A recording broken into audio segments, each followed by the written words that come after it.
Bonjour à tous, c'est Laurence pour Duo Naissance. Alors je viens vous présenter mon coaching en périnatalité, en parentalité et même les ateliers que je propose. Dans mon parcours personnel, j'ai traversé quelques épreuves qui selon certains sont inimaginables, très difficiles à affronter, pour d'autres sont diminuées. Et on nous répond que c'est pas grave, ça ira mieux plus tard, qu'on est encore jeune, que ça arrive, que de mon temps, ça m'est déjà arrivé. On entend tout type de réactions face aux épreuves que j'ai affrontées. Concrètement, je vous parle de grossesse dite pathologique, je vous parle d'enfants à malformation lourde, identifiés dès la grossesse, je vous parle de deuil périnatal. Concrètement, je vous le dis aujourd'hui avec sourire, parce que ce deuil, j'ai réussi à en faire le tour. Parce que depuis, j'ai réussi à trouver les informations pour que ça aille mieux. Parce que depuis, j'ai compris que je n'en étais pas pleinement responsable. Et parce que depuis, peut-être aussi que j'ai effectivement 2 autres enfants qui vont maintenant bien, qui jouent, qui sourient et avec qui je partage mon quotidien. Effectivement, j'ai fait une grande pause professionnelle. J'ai pris le temps de me remettre moi. J'ai pris le temps de vivre pour moi, pour mon corps, de stabiliser mon couple, qui, je dirais pas, s'est anéanti avec cette difficulté, mais effectivement, c'est pas un quotidien très simple pour un couple que de porter un premier enfant, avec toutes les questions que ça pose, puis de continuer à porter un enfant, sachant que sa durée de vie est anéantie avant même qu'il soit né, et puis de continuer à vivre en sachant qu'on a eu dans nos bras notre enfant décédé. Voilà, c'est pas simple, clairement, ça pourrait traumatiser plein de gens, mais nous on a encore la force de vivre. Et personnellement, j'ai envie de partager avec vous mes témoignages de mamange, donc par rapport à cette histoire, de maman, et notamment de maman d'enfant qui a connu la réanimation cardiaque, qui a connu la maladie lourde, qui a connu le stress, et nous avec, mais qui est souriant tous les jours, et qui tous les jours a été le plus agréable possible malgré la situation qu'on lui a fait vivre. Parce que pendant ces années, j'ai insisté sur le présent. J'ai insisté sur le fait qu'on ne savait pas quelle serait la durée de vie de notre enfant, qu'on n'avait aucun moyen de savoir s'il s'en sortirait ou pas, mais que du coup, on devait tout faire pour qu'il aille au mieux chaque jour, et qu'il puisse se ressourcer chaque jour, et que chaque jour, il puisse stocker de nouvelles énergies, et nous avec. Alors pour m'aider, j'ai utilisé des fleurs de bac. Pour m'aider, j'ai fait des lectures. Pour m'aider, j'ai accepté ces sourires, j'ai accepté de prendre cette grande pause professionnelle, et en fait de vivre chaque instant, d'observer ses sourires, d'observer ses regards, de regarder comment cet enfant semblait riche d'énergie, malgré le glaive qu'il faisait sur lui si on avait envie de prendre une image négative, terrifiante, que je n'ai jamais ressentie. Parce que justement, j'étais dans un élan positif. Alors, je ne vous cache pas que les fleurs de bac, à mon avis, m'ont beaucoup aidée.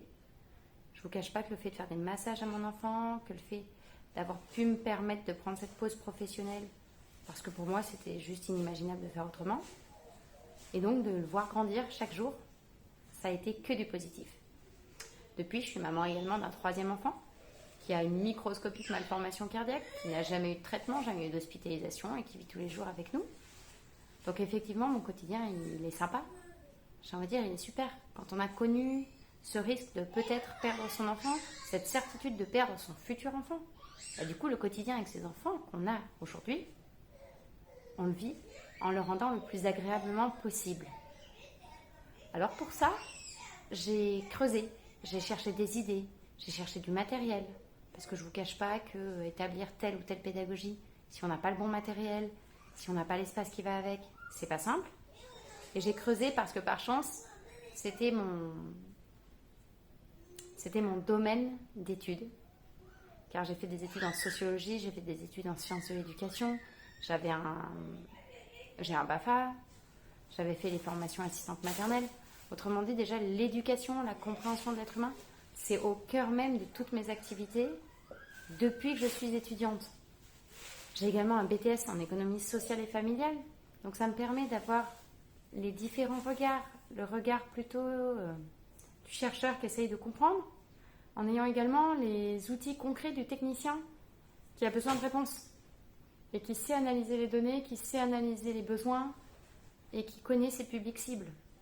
Donc c'est avec tous ces outils que je vous propose de vous accompagner. Vous, futurs parents, vous, parents, ou vous, accompagnants d'enfants, même si ce n'est pas les vôtres, vous pourrez tous, un jour, avoir besoin des clés que je pourrais vous transmettre. Car là aussi que ça a été une grande richesse pour moi, d'avoir notamment perdu un enfant et d'avoir un enfant très cardiaque, c'est que je me suis fixé l'idée qu'il fallait que je fasse tout pour que mon enfant ne pleure pas. Et derrière ça, j'ai pas pris le temps de lire tous les livres. J'avais pas le temps. J'avais pas le temps parce qu'il fallait vraiment que mon enfant ne pleure pas pour sa survie cardiaque. Donc, je n'ai pas lu Catherine Guéguen, j'ai pas lu plein d'auteurs géniaux qui ont travaillé la question, parce que à ce moment-là, je venais d'accoucher, j'avais besoin que mon bébé vive chaque jour. Par contre, j'ai réfléchi, j'ai observé ses comportements, et je me suis dit, un enfant, quand il pleure, c'est pour plusieurs raisons. Soit parce qu'il a mal, soit parce qu'il a faim, soit parce qu'il a soif, soit parce qu'il a besoin d'être changé, soit parce qu'il est triste, soit parce qu'il est seul. Donc j'ai remonté aux sources, aux causes, pour les éliminer un maximum le plus possible. Pour la faim, j'avais l'allaitement, mais j'avais également une boîte transparente, pas très loin de lui, dès qu'il était tout petit bébé, qui contenait des aliments, qu'il pouvait aller me montrer, sur laquelle il tapait pour me dire qu'il en avait besoin. Pour la soif, j'avais l'allaitement, mais j'avais également différents verres, différentes tasses à Bex.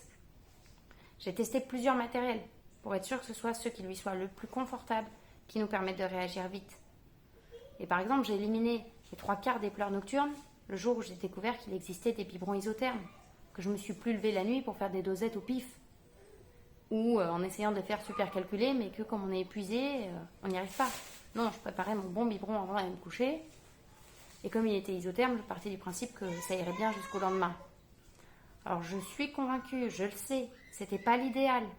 Ça aurait été sûrement mieux de faire peut-être autrement, mais avec mes choix, mes conditions du moment, c'est-à-dire vouloir que mon fils reste en vie, que pour ça je voulais qu'il pleure le moins possible, et que pour ça il fallait aussi qu'il soit accompagné par des parents sereins, des parents calmes, j'ai privilégié mon sommeil à moi aussi et le sien. Donc voilà, le biberon isotherme par exemple, c'était une solution. Comment j'ai repoussé les pleurs pour les souffrances? J'ai augmenté les temps de portage. Il a beaucoup eu de hamacs. Nous avons beaucoup utilisé de fleurs de bac, nous avons beaucoup utilisé d'huile essentielle, en passant par des labos type Pranarum étudiés pour les jeunes enfants. Nous avons fait en sorte d'éliminer un maximum de sources de souffrance. Et en fait, je me rappelle que ces seuls pleurs qui ont été entre guillemets incontrôlés, c'était pour quelques percées dentaires, quand ça faisait 3-4 heures qu'on faisait de la danse de portage, et très rarement à son retour de deuxième chirurgie cardiaque. C'est que là, effectivement, la douleur était intense. Et on avait pour seule réponse du Doliprane en sirop. Mais à côté de ça, les pleurs de frustration, ça, je les avais pas. Parce que j'ai employé ce que j'avais appris en tant qu'animatrice, en tant que technicienne ESF, en tant que professionnelle petite enfance, pour créer un milieu serein, sécurisant, faire en sorte qu'il ne serait pas source de douleur, donc pas source de choc, pas source de chute. Éviter les frustrations, c'est-à-dire ne pas mettre quelque chose dont il ne possédait pas encore les compétences pour pas qu'il ait l'insatisfaction de ne pas y arriver. De ne pas mettre quelque chose qui serait trop sonore, qui aurait pu le surprendre de par le bruit. De ne pas mettre quelque chose sur lequel il aurait pu se faire mal en tombant, comme un cube en bois.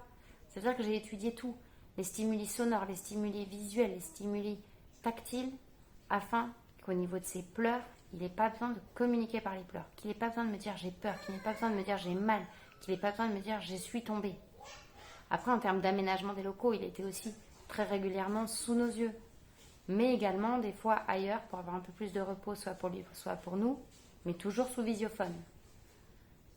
Donc grâce à cet enfant, grâce à cet impératif, ne pas le faire pleurer pour sa survie cardiaque, j'ai découvert plein de matériel pratique.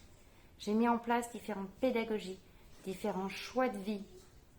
Certains, je les avais choisis avant qu'il naisse et ça a fonctionné. Certains, je les avais choisis pendant des années. Et puis voilà, une fois qu'il était né, ça ne marchait pas. C'est pas grave.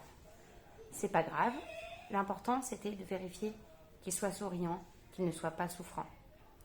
Donc, on va dire que ce qui me permet de m'assurer que ce soit OK pour l'enfant et que ce soit la bonne idée, sont les sourires. Pour moi, les sourires des enfants, ils traduisent des émotions positives.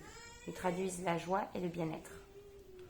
Et les pleurs, ils traduisent des besoins physiologiques auxquels on n'a pas répondu instinctivement ou assez rapidement, que ce soit les pipis, les cacas, la soif, la faim, la douleur. Ils traduisent également des carences affectives, un besoin d'avoir un câlin, un besoin d'être auprès de quelqu'un qui n'est pas là. Donc je ne vous dis pas que c'est grave si vous avez des pleurs, c'est pas la question. Mais par contre, si vous voulez en avoir moins, parce que les pleurs, ça fatigue l'enfant, d'un point de vue cardiaque, mais aussi d'un point de vue cognitif, ça le fatigue tout court. Ça peut vous fatiguer, vous, adultes, parce que c'est quand même dur d'endurer tous ces sons, et en plus, effectivement, de se dire qu'il y a peut-être quelque chose qui ne va pas, ou que probablement on pourrait peut-être faire quelque chose, mais qu'on n'y arrive pas. Ben, je me propose de vous donner les clés pour éviter ces pleurs qui sont vraiment des expressions qui ne seraient pas incontournables. C'est-à-dire que quand c'est vraiment des pleurs de douleur parce qu'ils ont mal, on ne va pas leur interdire de pleurer. L'idée, c'est pas qu'ils n'aient pas le droit de s'exprimer, c'est de s'exprimer autrement. En termes de clés de communication, j'en ai mis au point. J'ai utilisé des images, j'ai utilisé des dictionnaires qui étaient pour enfants, genre 3-6 ans ou 6-10 ans. J'ai utilisé le langage des signes et surtout la communication non verbale, c'est-à-dire que c'était par le regard, le sien, le mien, par l'écoute, les petits sons, les repérages. Et parmi les premières fois où il m'a parlé, j'ai entendu la phrase « Mam, je pleure ». Mais cet enfant ne pleurait pas parce que je lui avais appris à communiquer autrement. Alors voilà, je vous propose soit du coaching parce que vous avez une problématique ou parce que vous avez envie justement de l'éviter, mais qu'il faudra que nous ayons ensemble plusieurs séquences pour avancer. Plusieurs séances parce qu'on va définir des objectifs, on va se donner des moyens pour y arriver et qu'il faudra du temps pour que ça se mette en place. Moins de pleurs, moins de cris, c'est pas en une séance d'1 heure que c'est possible. Éviter les jalousies, éviter les contrariétés, les frustrations avec la fratrie, des enfants plus grands, des enfants à naître, tout ça c'est possible, mais ça prend du temps.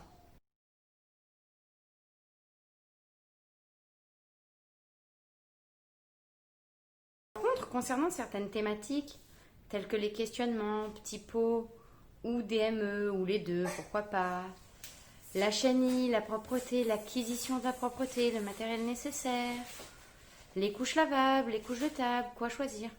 Pour tout ça, je propose des temps que l'on pourrait appeler ateliers. Ensemble, on pourra discuter de ce qui existe